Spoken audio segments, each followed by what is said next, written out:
May adlaw sa tanan. Excited kita karon kay naimbitahan kita sa owner sa Cha Banglas nga nahimutang sa Kabanglasan, Bukidnon. Kabanglasan literally means lugar nga daghan og banglas. Ang Banglas pangalan kini sa kahoy nga nagtubo dinhi nga lugar. Kabanglasan was created as a separate municipality on August 12, 1979 by the virtue of Republic Act 6489. Ubanin ko ninyo, ta.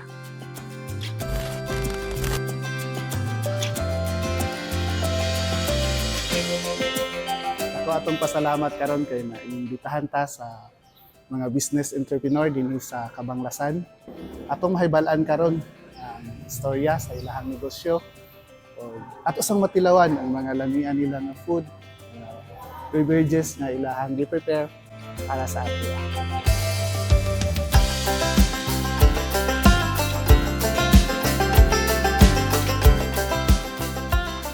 Unsa gyud ang history sa inyong business? Okay.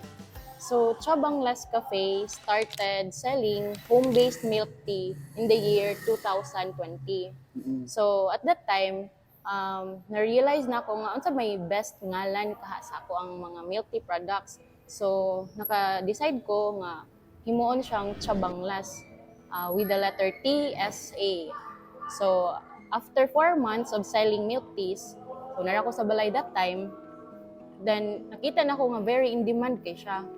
Naka-plan ko nga, what if maghimo jud ko physical store, bala ginagmay, at least maka-cater ko og mga customers nga convenient para sa ilaha. Kay sudlonon kaayo ang balay.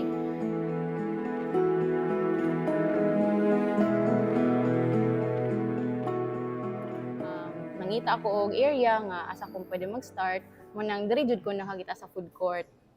So sa pagsugod na ako dinhi, pag-register na ako sa business, gi-change na dayon nako siya og Cha Banglas Cafe with the letter C, H, A kay si Kabanglasan, ang iyang initial letter kay Seaman. So mo nang mga customers nako, mutawag nako og Ma'am Cha, kay abi nila Cha ako ang nickname. Atong pag-start nako dinhi sa food court, grabe ka challenging kay dili pa manggod populated kaayo si Kabanglasan.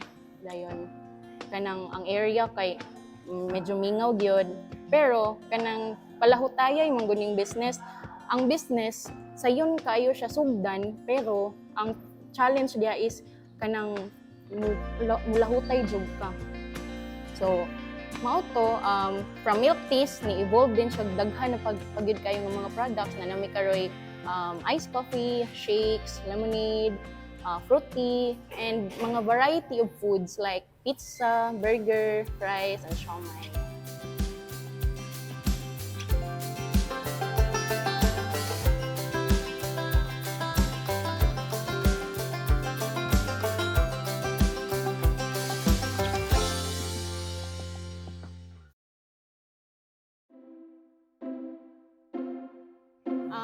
In the year 2022, pinaka-important na ko na date kay diha na ko na-meet ang ako ang husband, si Rafael Cesar Mante.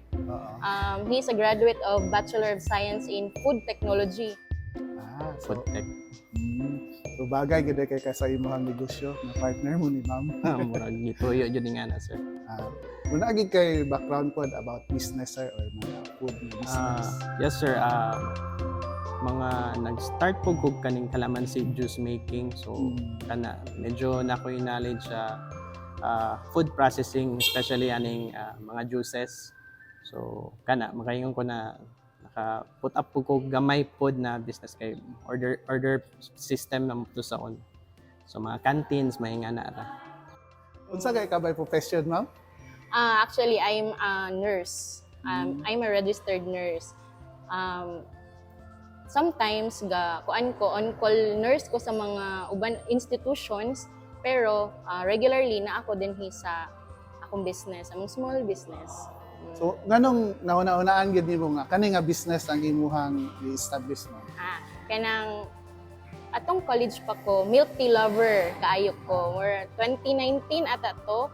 Tapos kanang dato nagsugod og boom ang milk tea. Dayon, wala jud sa akong una-una nga maghimo og business gyud nga related sa mga drinks. Kay abi na ko mag-abroad ko, madto ko sa Like ako yung ipadayon ako ang profession. Pero murag na adjay purpose nga no diri ko gi kuan maghimo ko og milk tea na business.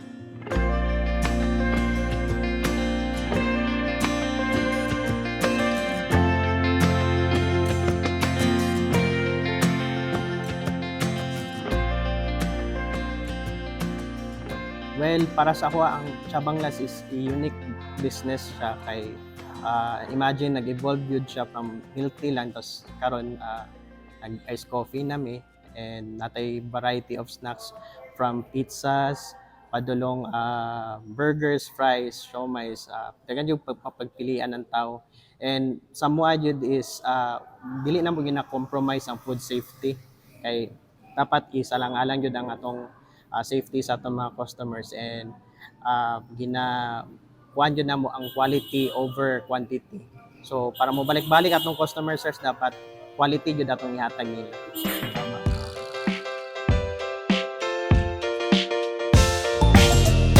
Just had the best meal of my life. Can't wait to come back. I'm gonna write the soundtrack. Just had the best meal of my life. No room to complain. Dinhi na ta sa atong paborito na part, atong tilawan ang food na ilang gi-prepare para sa ato. Unahan nato ang buy one take one cheeseburger. So delicious, I could cry. Hindi tayo lang burger. Tilawan din nato ilahang bestseller na coffee design. Sweet and salty. Pati kayo nga partner sa burger. Karon i-try sad nato ang ilahang Hawaiian pizza. So hard to describe. Just had the best meal of my life. Lamian kayo ilahang food din. Kung naamoy chance, makaani din sa Kabanglasan. Or naamoy biyahe going to Upper Pulangi. Try ninyo happy to meal sa Chabanglas. Lamian gid ang ilang food, di ka magmahay. Gawas nga sakto gid ang kadaghanon, affordable pa gid. Then ang importante, lamian gid siya.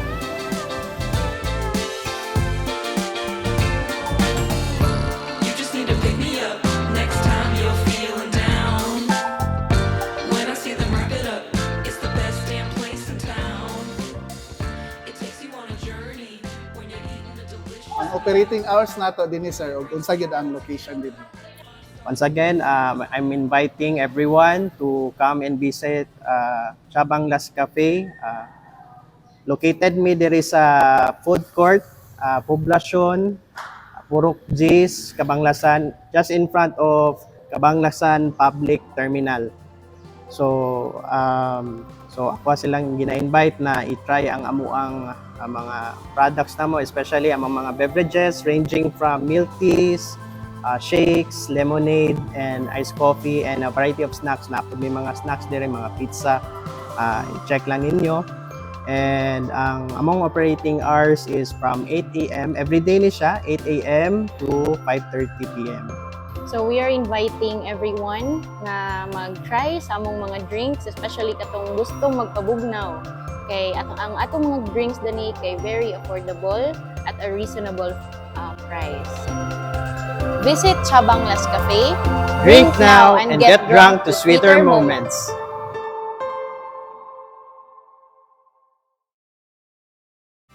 Ato nang nabalaan ang storya sa Chabanglas. Ug matod pa sa owner, basta passionate ka about something, do it.